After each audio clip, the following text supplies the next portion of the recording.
Welcome to this latest instalment of Talking Trim. I'm Jonathan Skinner, and today we are looking at everything related to the rear bulkhead and lower bulkhead and under seat areas for the Jaguar E-Type open two-seater Roadsters.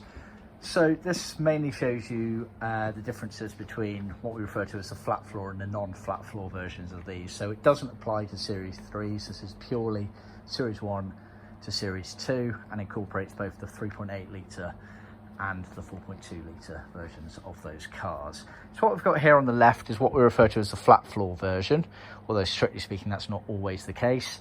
And then on the right we've got the non-flat floor version. They've all been done in red Hardura, Hardura being a felt-backed plastic material with a embossed graining to look like sort of leather and vinyl, original for the era. They've been edged in Matador red Leathercloth edging, Leathercloth vinide, again completely original for the era. You can see the felt backing on it here. So this is the stuff that they originally used during the sort of 1960s, etc. This part here is Moquette, which is a thin carpet-like material, very high quality wool based material, again original to the era. Jaguar uses a lot on the backs of their seats, lower bulkhead, wheel arches, places like that, very commonly seen in the XK era, and then carried on over into the early E-Type range as well. So, like I say, flat floor on the left here, you've got the rear bulkhead panel and then the two underseat panels, and then on the right, non-flat floor, where you've got the rear bulkhead panel, the lower bulkhead, and the underseats. So, to explain kind of the main difference here, now the flat floor, as we refer to it, effectively on most of the flat floors and then some of the ones after that, the lower bulkhead, this part of the car here behind the seats, was flat as well. You can see on this image here, it's got the curve to it, which is by far and away the more commonly seen version of this.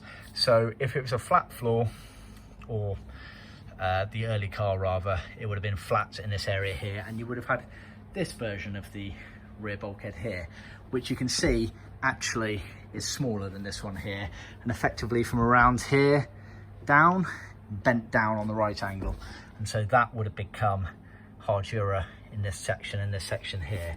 Whereas the non-flat floor, or rather the much more commonly seen version, you can see the bulkhead is smaller, and the bulkhead effectively ends on this lip here. Let's move that book. So you've got these curved lips here, which are curved here, and then the lower bulkhead section here becomes a material. For the sort of 3.8s and Series 1 4.2s, it was this Moquette material. For the later cars of Series 2s, it was vinyl with some foam padding. You can see the foam padding at the end there.